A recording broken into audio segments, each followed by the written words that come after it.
پکتیکاوال وایي د کرونا وبا مخنیوي لپاره په پیرل شویو توکو کې پراخ فساد شوی.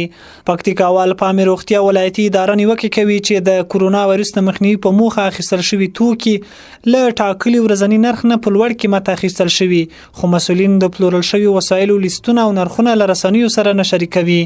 د پکتیکا ولایت او مرکز ښرنې اوسیدونکو خانزاده او سید عباس په دې اړه رسنیو سره په خبرو کې وویل چې پکتیکا کې د کرونا وایرس په اړه مبارزه کمزوري او شته خدمات ته قناعت وړ نه دي. د دوی د معلوماتو پر بنسټ هغه توکي چې 1500 قیمت لري په 15000 اخیستل شوي دي، نو ځکه په دې پروسه کې فساد تر سره شوی دی. چې یو چپرکټ دی یو مریض لپاره دوی اخیسته ده په بازار کې جوړ کړی ده په 1000 او 2000 روپۍ، خو هلته حساب شوی دی د ولس له پیسو نه چې کومې پیسې د ولس راته راغلي د کرونا په نوم باندې د هغوی ته هلته استعمال لیکل شوی یا معلوم شوی ده 15000 او 10000 روپۍ باندې. لومړی ادارو سره په د مسله شریکوو که چیرې ادارې هم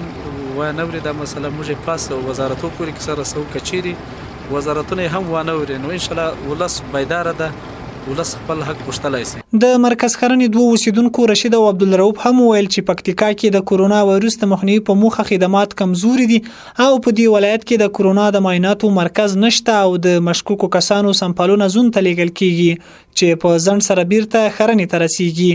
دوی وایي چې اړوندې ادارې دي په دې برخه کې جدي اقدام وکړي او د کرونا وایرس د مخنیوي په پار دي جدي مبارزه وکړي.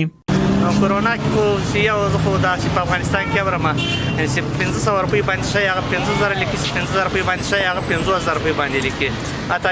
یو ترموز ما واورېدل چې په 3000 روپۍ باندې چې ترموز هغه په 1500 روپۍ باندې په 1400 کلدار د دوی په 15000 په 14000 په 3000 افغانۍ باندې لیکلي دي. دلته خو یو مطلب دغه سي کوم وسایل نشته چې د کرونا ټیسټ په اوسي مرکزي سطح باندې نشته په پکتیکا کې او د زون په سطح باندې په دغه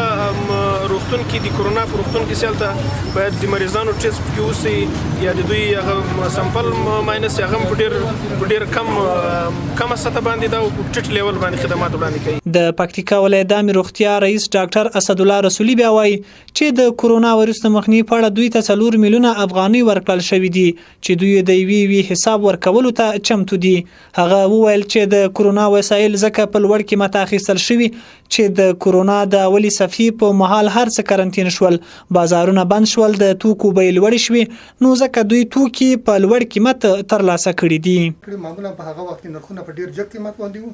او د ټول ولایت سطح باندې یو ناورین، د ټول هیواد په سطح باندې یو ناورین وو او ټول بندر او سرحدات ټول بند وو، د باندې څخه کوم